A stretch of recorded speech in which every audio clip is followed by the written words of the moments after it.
नमस्कार, पेश है न्यूज रफ्तार से। प्रवर्तन निदेशालय ने मनी लॉन्ड्रिंग से जुड़े मामले में दिल्ली के स्वास्थ्य मंत्री सत्येंद्र जैन और उनसे जुड़े लोगों के खिलाफ छापेमारी कर 2.85 करोड़ रुपए की नकदी और सोने के 133 सिक्के जब्त किए हैं।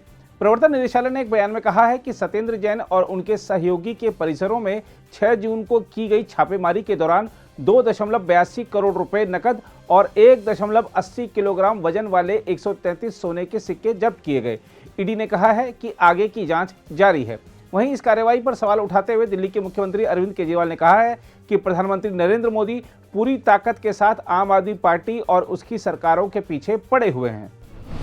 रक्षा मंत्रालय ने चीफ ऑफ डिफेंस स्टाफ यानी सीडीएस की नियुक्ति से संबंधित 3 रक्षा बलों के नियमों में संशोधन के लिए गजट अधिसूचना जारी की है। अब सीडीएस की नियुक्ति के लिए सरकार उन अधिकारियों पर विचार कर सकती है जो लेफ्टिनेंट जनरल के समकक्ष या सामान्य समकक्ष के रूप में सेवा कर रहे हैं। इसके अलावा उन अधिकारियों के नामों पर भी विचार किया जा सकता है जो लेफ्टिनेंट जनरल या जनरल के पद से सेवानिवृत्त हुए हैं, लेकिन नियुक्ति की तारीख को 62 वर्ष की आयु प्राप्त नहीं की है। हम आपको बता दें कि देश के सबसे पहले सीडीएस जनरल बिपिन रावत की गत वर्ष हेलीकॉप्टर दुर्घटना में मृत्यु के बाद से सीडीएस का पद खाली पड़ा है। उत्तर प्रदेश के मुख्यमंत्री योगी आदित्यनाथ मंगलवार को मथुरा के दौरे पर आए। दोबारा मुख्यमंत्री पद की शपथ लेने के बाद योगी आदित्यनाथ का यह पहला मथुरा दौरा था। योगी ने मथुरा में बरसाना के राधा रानी मंदिर में पूजा की और उत्तर प्रदेश ब्रज तीर्थ विकास परिषद की 5वीं बोर्ड बैठक में भी हिस्सा लिया। इस दौरान उन्होंने अधिकारियों के साथ चर्चा में मथुरा में चल रही विकास परियोजनाओं की प्रगति की समीक्षा भी की।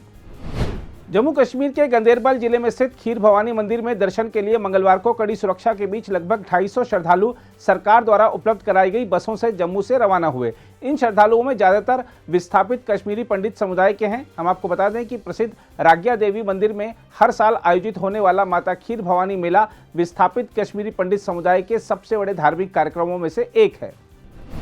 कांग्रेस के पूर्व अध्यक्ष राहुल गांधी ने मंगलवार को दिवंगत पंजाबी गायक सिद्धू मूसेवाला के परिजनों से मुलाकात कर संवेदना व्यक्त की। मंगलवार सुबह चंडीगढ़ हवाई अड्डे पर उतरने के बाद राहुल सीधे पंजाब के मानसा जिले स्थित मूसेवाला के पैतृक गांव मूसा पहुंचे और उनके परिवार के साध लगभग 50 मिनट बिताए। उन्होंने मूसेवाला को पुष्पांजलि भी अर्पित की। बाद में राहुल गांधी ने पंजाब में कानून व्यवस्था की स्थिति को लेकर राज्य की आम आदमी पार्टी सरकार पर निशाना साधते हुए कहा कि प्रदेश में शांति बनाए रखना उसके बस की बात नहीं है। इस बीच पंजाब पुलिस ने कहा है कि सिद्धू मूसेवाला की हत्या के संबंध में पुलिस ने अब तक 8 लोगों को गिरफ्तार किया है। पुलिस ने कहा है कि आरोपियों को गायक पर गोली चलाने वाले लोगों को रहने की जगह उपलब्ध कराने, टोह लेने यानी रेकी और अन्य प्रकार की सुविधा मुहैया कराने के आरोपों में गिरफ्तार किया गया है। महाराष्ट्र पुलिस ने भाजपा के निलंबित प्रवक्ता नुपुर शर्मा को पैगंबर मोहम्मद के खिलाफ उनकी कथित अपमानजनक टिप्पणी के संबंध में बयान दर्ज कराने के लिए 22 जून को पेश होने के लिए कहा है। एक अधिकारी ने बताया कि नुपुर शर्मा की टिप्पणी के बाद महाराष्ट्र के ठाणे जिले में मुंब्रा पुलिस ने उनके खिलाफ एक प्राथमिकी दर्ज की थी। मुंब्रा पुलिस ने नुपुर शर्मा को 22 जून को जांच अधिकारी के समक्ष अपना बयान दर्ज कराने के लिए समन भेजा है। मुंबई में पाइधोनी पुलिस ने भी शर्मा के खिलाफ प्राथमिकी दर्ज की है। इस बीच दिल्ली पुलिस ने नुपुर शर्मा और उनके परिवार को सुरक्षा मुहैया कराई है। सोमवार को दिल्ली पुलिस ने नुपुर शर्मा को जान से मारने की धमकियां मिलने की शिकायतों के संबंध में एक प्राथमिकी दर्ज की थी। केंद्रीय गृह मंत्री अमित शाह ने कहा है कि प्रधानमंत्री नरेंद्र मोदी के नेतृत्व वाली केंद्र सरकार के कार्यकाल में वामपंथी उग्रवाद से प्रभावित जिलों की संख्या में 70% की कमी आई है।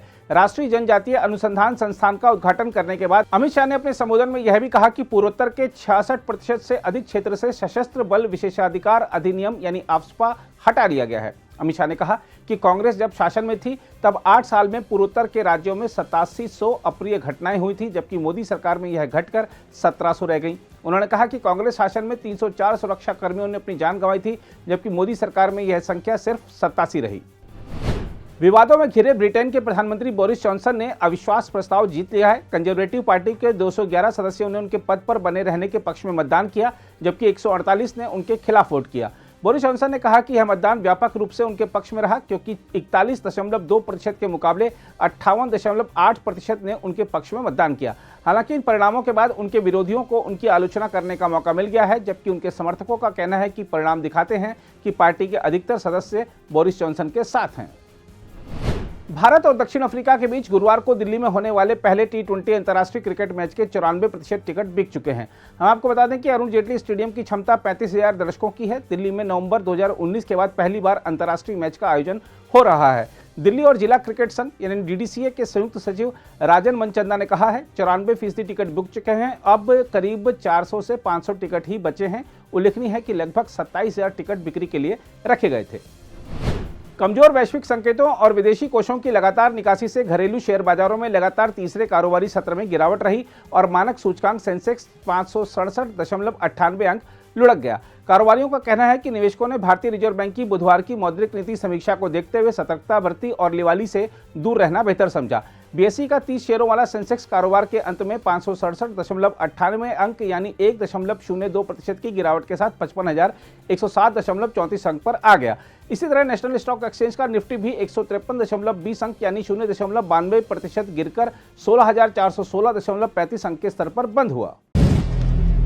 अगर आप भी लेना चाहते हैं देश दुनिया की तमाम जानकारी तो आज ही सब्सक्राइब करें हमारे चैनल को। साथ ही नीचे दिए बेल आइकन को जरूर दबाएं ताकि हर अपडेट आप तक पहुंच सके।